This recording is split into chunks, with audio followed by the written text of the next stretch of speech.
Hello friends, नमस्कार। मैं हूं आशीष और इस वीडियो में लेकर आया हूं मैं एक पोएम जो कि ग्रेजुएशन फाइनल ईयर के जो फाउंडेशन कोर्स है उसकी जो इंग्लिश लैंग्वेज यानी कि सेकेंड पेपर है उसका ये है फर्स्ट लेसन।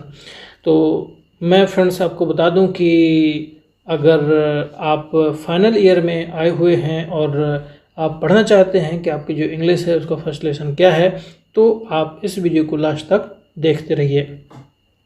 मैं फ्रेंड्स बता दूं कि ये जो पोएम है ये बहुत ही शानदार पोएम है और इसको पढ़ने में आपको बहुत ही मज़ा आने वाला है। और इस वीडियो के माध्यम से हम आपको विधिवत तरीके से इसका जो पूरा भावार्थ है हिंदी में आपको समझाएंगे।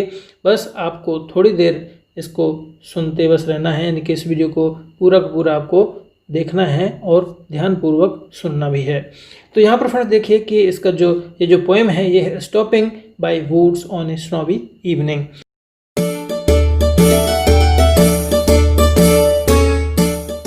यानी कि बर्फीली शाम में जंगल में बसेरा।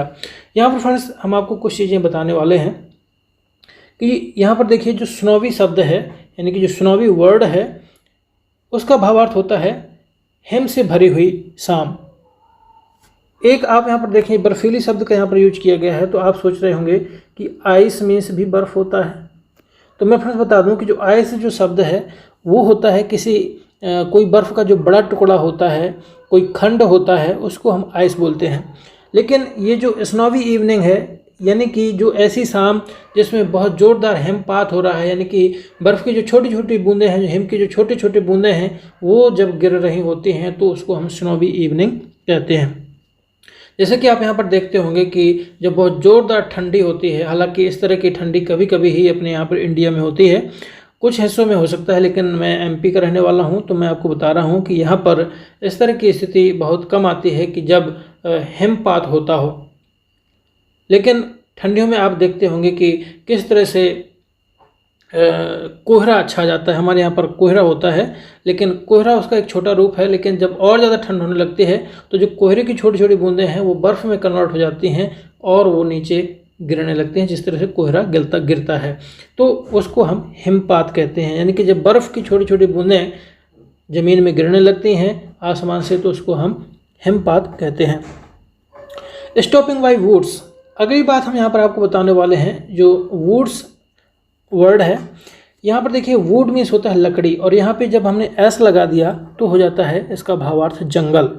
वुड मीन्स लकड़ी होता है, ये एक मटेरियल नाउन है और मटेरियल नाउन की खासियत ये होती है कि अगर आप उसके साथ में एस लगा देते हैं तो उसका बड़ा रूप हो जाता है। जैसे वुड माने लकड़ी और उसमें एस लगा दिया तो जहाँ पर लकड़ी पाई जाती है, जहाँ पर लकड़ी का भंडार होता है, वो उसका भावार्थ निकल आता है, यानी कि हम उसको जंगल कह देंगे। उदाहरण के लिए हम आपको बता दें कि जैसे कि आप देखते हैं कि वाटर मीन्स होता है पानी, लेकिन अगर हम यहाँ पे एस लगा दें तो हो जाएगा वाटर्स, तो इसका भावार्थ हो जाता है समुद्र, यानी वाटर्स मीन्स हो जाएगा समुद्र। अब यहाँ पर देखिए वाटर मीन्स पानी होता है और समुद्र हो गया जहाँ पर पानी का भंडार होता है। यानी कि जब मटेरियल नाउन में आप एस लगा देते हैं तो उसका एक बृहत रूप में कन्वर्ट हो जाता है। जैसे कि हमने यहाँ पर उदाहरण के माध्यम से बताया हुआ है कि वुड में एस लगा देंगे तो जंगल हो जाएगा, और जो वाटर है उसमें एस लगा देंगे तो समुद्र हो जाएगा। इस तरह के और भी ढेर सारे वर्ड्स हैं, उनको आप स्टडी कर सकते हैं। चलिए बात कर लेते हैं इसकी जो पोएम है, इसका जो फर्स्ट स्टेंजा है उसके बारे में।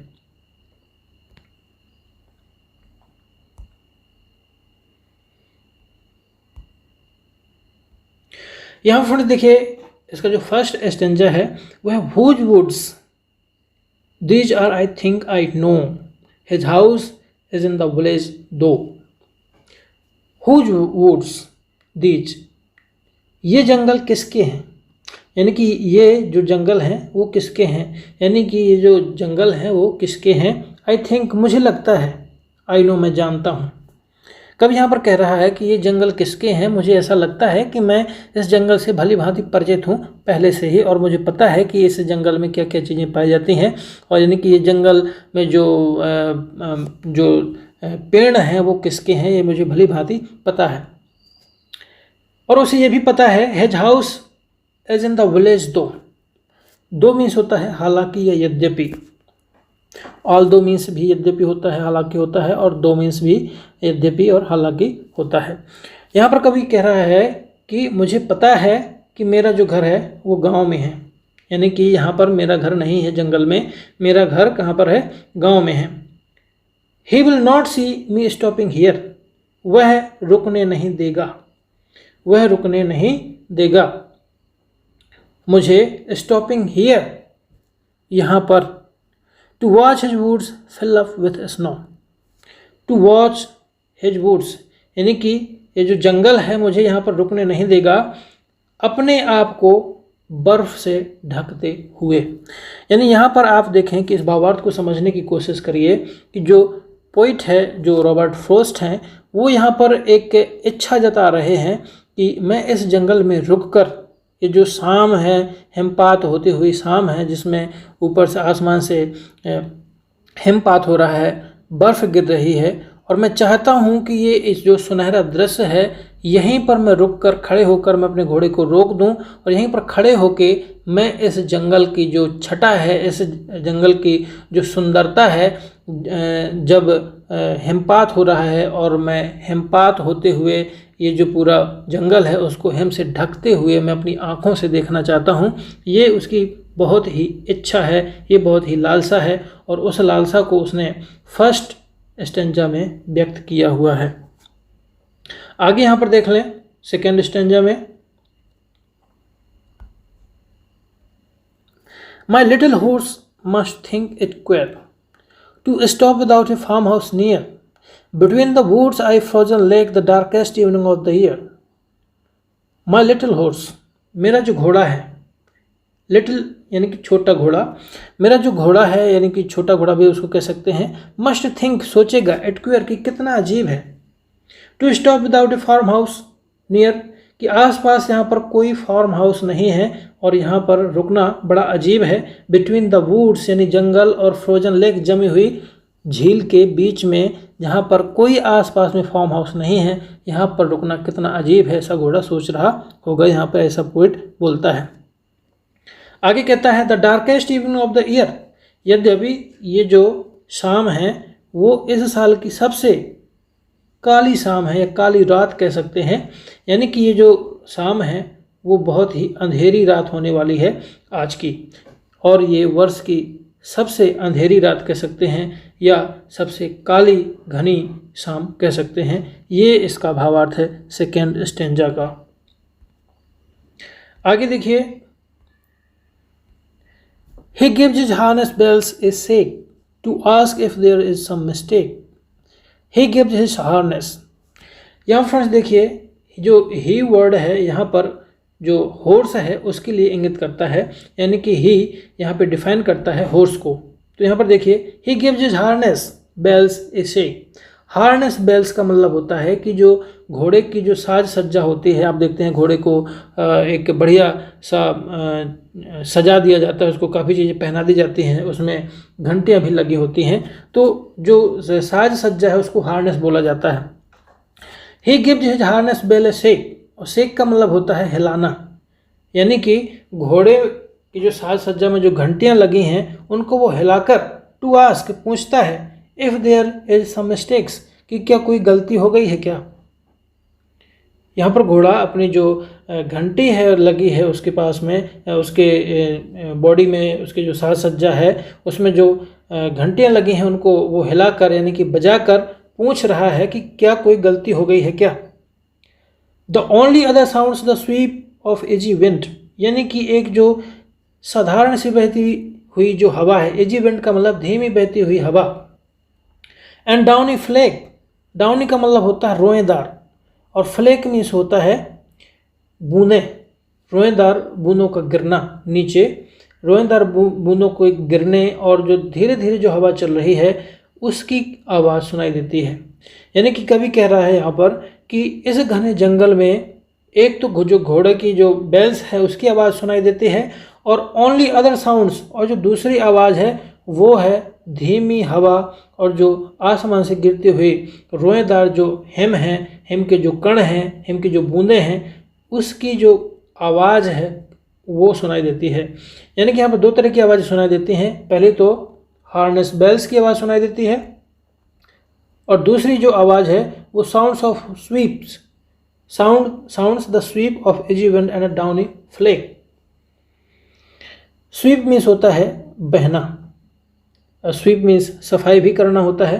तो सीधा सा यहाँ पर इसका जो भावार्थ है वो ये हुआ कि जो आसमान से गिरती हुई हिम है उससे जो एक सरसराहट की आवाज़ आती है और जो धीरे धीरे जो हवा चल रही है और उससे जो पेड़ पौधे हैं जंगल के वो आपस में हल्के हल्के उनकी पत्तियाँ हिल रही हैं और उनसे जो आवाज़ पैदा हो रही है वो दूसरी आवाज़ है। यानी कि इस जंगल में, इस घने जंगल में घोड़े की जो घंटियाँ हैं उसकी और जो हिमपात हो रहा है और जो हवा बह रही है उसके अलावा और कुछ भी सुनाई नहीं देता। जो लास्ट स्टेंजा है उसमें चलते हैं। यहाँ पर फ्रेंड्स मैं आपको बता दूं कि ये जो लास्ट स्टेंजा है इसके जो 4 लाइन्स है वो बहुत ही महत्वपूर्ण है और ये आपको एक बहुत ही विशेष तरह का संदेश देते हैं। मैं आपको बता दूं कि हमारे जो पूर्व प्रधानमंत्री पंडित जवाहरलाल नेहरू थे, जब उनकी मृत्यु हुई थी तो उनके कमरे से ये 4 लाइन्स एक कागज़ में मिली हुई थी जिनमें उन्होंने ये 4 लाइन्स लिखी हुई थी। तो आप इससे इन 4 पंक्तियों का महत्व समझ सकते हैं। चलिए देख लीजिए। The woods are lovely dark and deep. ये जो जंगल हैं बहुत ही अच्छे, बहुत ही सुहावने, बहुत ही प्रिय, डार्क घने एंड डीप और बहुत ही घने हैं, यानी कि बहुत ही गहरे हैं और लवली हैं, बहुत ही सुंदर लगते हैं। डार्क मीन्स होता है एकदम काली वहाँ पर छाई हुई है और वहाँ पर कुछ नहीं है और वहाँ पर जो नज़रें हैं अंदर तक नहीं जाती, काफ़ी दूर तक नहीं देखा जा सकता क्योंकि इतनी वहाँ पर गहराई है या ऐसा बोलें कि इतना घनापन है वहाँ पर। But I have promises to keep, लेकिन मैंने काफ़ी सारे वादे कर रखे हैं। प्रोमिसेस का मतलब होता है वादे, टू कीप, लेकिन मैंने बहुत सारे वादे कर रखे हैं जिनको मुझे पूरा करना है। And miles to go before sleep, और मुझे मीलों आगे जाना है सोने से पहले। And miles to go before I sleep, यानी कि मुझे सोने से पहले मुझे उन वादों को पूरा करने के लिए अभी बहुत चलना है, मुझे अभी बहुत चलना है। अभी सोने की कोई स्थिति नहीं है, सोने का अभी बिल्कुल भी टाइम नहीं है। तो फ्रेंड्स ये होता है इसका भावार्थ और ये जो भावार्थ है एकदम वास्तविक है और मेरा मानना है कि बहुत अच्छी तरीके से आपको समझ में भी आ गया होगा। अब यहाँ पर मैं फ्रेंड्स आपको बता दूं कि कुछ कन्फ्यूजन क्रिएट करते हैं। आप देखेंगे बहुत सारे वीडियोस आपको यूट्यूब में मिल जाएंगे और कई बार टीचर्स भी आपको पढ़ाते हैं, तो जब अलग अलग टीचर्स से पढ़ते हैं तो कई तरह की कन्फ्यूजन आपको हो सकते हैं। मैं उनको भी आपको क्लियर किए दे रहा हूँ।